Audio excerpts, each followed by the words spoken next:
Je sais pas ce qui se passe depuis cet été, mais on me reconnaît de plus en plus dans la rue. Alors c'est très drôle, mais c'est parfois aussi très gênant. Mais c'est surtout que moi, tu vois, je suis un petit Dijonais, je suis pas habitué moi à ça, tout simplement. C'est tout nouveau pour moi. Parce que bon, autant quand j'étais au lycée, tu vois, on commençait à me reconnaître un petit peu dans la rue, tu vois, ça arrivait parfois, mais pas beaucoup. Tu sais, c'était surtout au lycée quand j'étais en terminale et qu'il y avait des secondes qui passaient dans les couloirs. Tu sais, les couloirs au lycée quand il y a bien du monde à la récré là, où c'est bien gênant.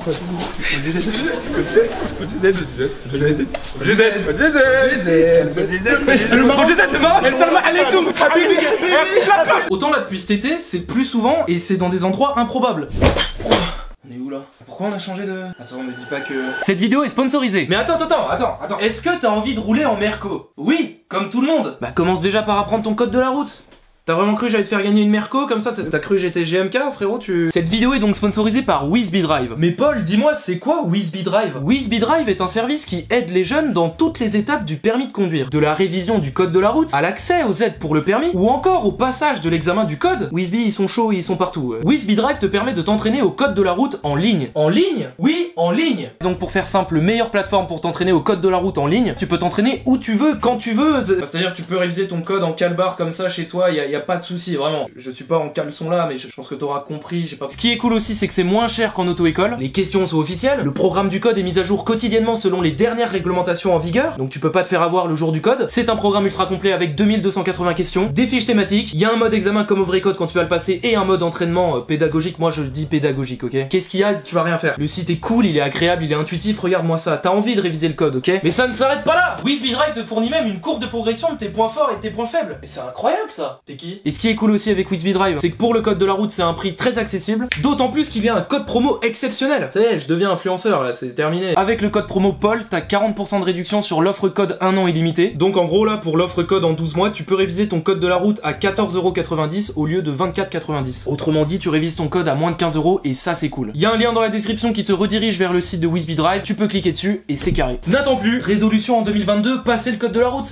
Et tu pourras ainsi rouler en Merco à la fin de 2022. Bon, ça c'est moins sûr, ça je te garantis pas, j'ai pas de code promo pour les Merco encore, mais c'est... Vous savez tout, on repasse à la vidéo. Première anecdote. Ah oui, je l'ai pas dit, je vais raconter 5 anecdotes dans cette vidéo. Voilà. Allez, bon visionnage. Cet été, je suis parti une semaine en vacances en Croatie avec ma famille. La Croatie, donc voyage incroyable, les paysages incroyables. Les Croates ont toujours le seum d'avoir perdu en 2018. Et pendant le séjour, on avait loué une voiture pour faire un petit road trip dans la... Comme on dit, t'as vu l'accent là? Il y a du LV2. Et un jour, alors qu'on revenait de Slovénie, on y avait passé une journée. Parce que oui, c'est à la frontière ouest de la Croatie, pose pas de questions. Sur le retour, on s'arrête sur une heure d'autoroute pour aller... pose toujours pas de questions. Moi, je fais mes bails, voilà, tout ça. Et en revenant dans la voiture, j'ouvre la fenêtre parce qu'il faisait bon, il faisait chaud. Je me pose tranquillement au fond de mon siège, tout ça. Et d'un coup, en fait, je sens qu'on me fixe au niveau d'une table de pique-nique sur la droite là, par ma fenêtre. C'était là. Je tourne le regard et je vois une famille, 2 parents avec leurs 2 enfants, tu vois. C'est 2 garçons. Et en fait, le plus grand, lycéen, je dirais, il me regarde avec son petit ref. Ils sont comme ça un peu, tu vois. Il me regarde donc, mais je me dis, vas-y, ok, peut-être il te regarde, mais peut-être il regarde la voiture. Il y avait ma daronne à côté, par exemple, peut-être il peut. Donc je me dis, ok, vas-y, c'est rien. Je continue à faire ma live. Il y a juste 2 pélos qui te regardent bizarre, mais qui campent comme ça. Mais je me dis, vas-y, au calme, j'ai rien à me reprocher. Sauf que là, j'entends. Excuse-moi, t'es Paul? Non? On est en Slovénie! Je me fais plus reconnaître à l'étranger qu'en France! Il y avait ma mère à côté de moi. Et bah?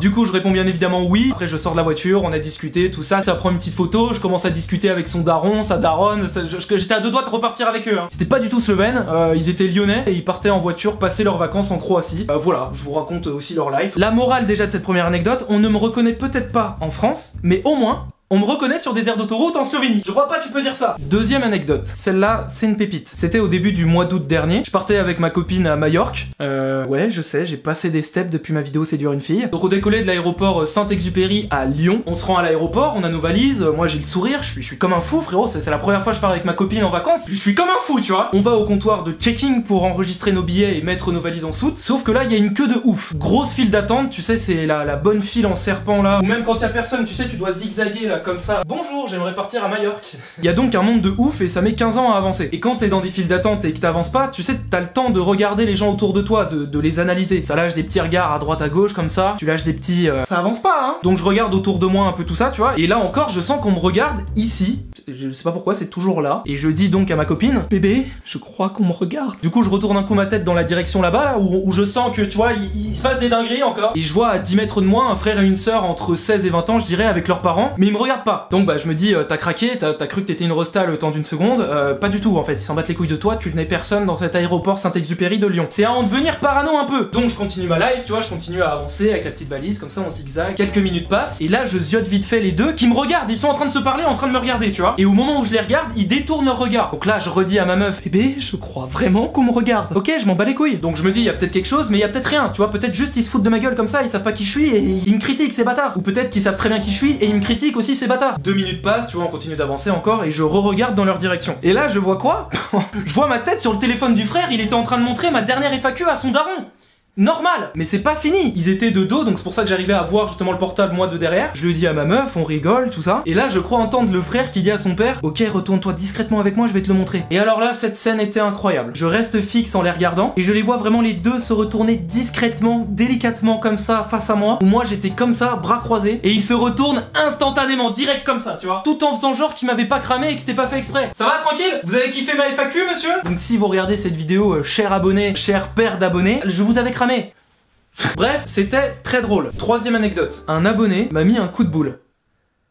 C'est à peu près vrai. C'était encore une fois à Dijon, mi-septembre dernier, je crois. J'étais dans le centre commercial de Dijon, la Toison d'Or. Voilà, si jamais un jour vous allez à Dijon, vous saurez au moins un truc. Tu connais Dijon? Oui, Toison d'Or. Je fais les courses avec ma maman, on se balade dans le centre commercial, et à un moment, il y a un gars, il était avec son pote, il se rapproche de moi, il nous suivait un peu avec ma mère. Ma mère se faisait suivre aussi. Et là, le gars qui m'avait reconnu me dit, phrase classique, mec, t'es Paul GZ? En même temps, faut bien que vous m'appeliez. Ce serait chelou sinon. Mec, t'es? Du coup, il continue. Et je sentais, il était chaud. Tu vois, il était dynamique. Oh putain, ça fait trop plaisir, mec. Je te kiffe les vidéos sur le lycée. Gigolerie de fou, gros. Putain, tu fais trop plaisir, gros. Et à un moment, du coup, il me demande si c'est possible de prendre une photo avec lui. Et dans l'élan, il sort son portable, il se rapproche de moi pour faire le selfie. Mec, t'es chaud, on prend une photo. Et bam, grenade paralysante. Coup de boule. À terre, coup de tête, coup de boule à la Zidane. Ma tête donc tape contre sa tête. Ma maman qui est à côté, je le rappelle. Mais qu'est-ce qu'il fait à mon fils lui? Il veut jouer à la bagarre? Ah, j'étais mort. Après voilà, il me dit ouah, désolé mec, tout ça. Oh non, je suis désolé mec. T'inquiète mec. T'es sûr ça va? Ah, t'inquiète. Je peux quand même prendre une photo avec toi mec.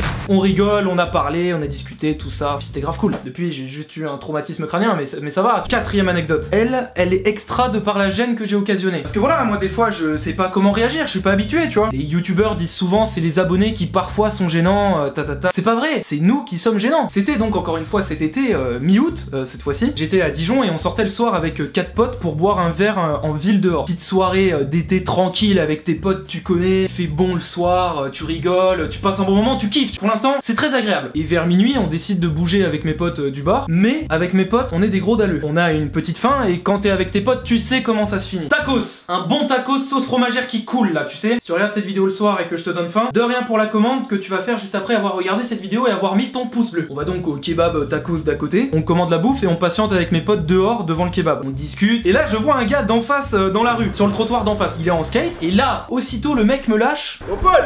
Sauf que là il traverse la rue et il vient vers nous. Donc là je dis à mes potes ouais il y a moyen il me connaît lui tu vois peut-être. Et là où ça va devenir abusé de ma part, je sais pas pourquoi le mec me paraît il me paraît bourré. Sa manière de parler, il est en skate. Ça veut pas dire que les mecs en skate sont bourrés hein, mais et j'ai l'impression qu'il a des cernes tu vois marquées tu vois. Le temps de cette analyse dans ma tête, le mec se retrouve devant moi et il me dit oh mec je kiffe tes vidéos putain. Et moi je lui lâche un t'es bourré non? Non. Et je relâche un t'as fumé non? Non je suis normal hein. Pourquoi j'ai dit ça? Je sais pas ce qui m'a pris. Le gars était juste normal, au naturel, il était comme ça. Il était tout content, je le casse comme ça. Ça vrillait dans ma tête. Et le pire, c'est que je continue. Putain. Parce que pour moi, je sais pas pourquoi, j'avais l'impression qu'il se foutait de ma gueule. Parce que tu sais, quand je suis à Dijon, moi, c'est ma ville, enfin c'est ma ville d'origine, j'ai fait toute ma scolarité. Donc je me méfie, je me dis, ça se trouve, il se fout de ma gueule. C'est peut-être juste un pote d'un pote qui me connaît et il essaye de me faire une blague. Et du coup, ça part en interrogatoire. Tah, la police, mon pote. Tu me connais d'où du coup? Tu viens d'où? T'habites ici? T'as regardé quelle vidéo? Qu'est-ce que tu fais là? Tu manges quoi au petit-déj? T'es de Dijon? Ah non, mais je voulais juste ma photo, moi. Tu me kiffes? T'avais mes potes derrière qui comprenaient pas ce que je faisais. Bref, à un moment je vois que le mec il est oui il est normal en fait, il est normal. On finit par rigoler de la situation, on parle très bien et après on a même reparlé sur Insta, donc le mec ultra cool, mais qui me dit quand même ouais j'avoue on dirait je suis bourré mais j'étais juste un peu intimidé. C'est pas pour me déculpabiliser mais... Et enfin cinquième anecdote, une pépite aussi. Très gênant. Alors ça remonte un peu, de base je voulais en dire une autre mais voilà tellement ça m'avait marqué. C'était en 2019, fin août, Dijon, donc place de la Lippe plus précisément au centre, et je buvais un coup avec des potes. C'était dans l'entre-deux de prépa donc je buvais vite un coup avec mes potes. On rigole, on passe un beau moment et là Une meuf, sortie de nulle part, vient me voir avec son portable et me dit excuse-moi, c'est toi? Voilà. Qui fait ça? Qui fait ça? Papa, c'est toi? Mais attends, c'est pas fini, c'est pas le pire. Donc elle me dit ça et... oui. Ok.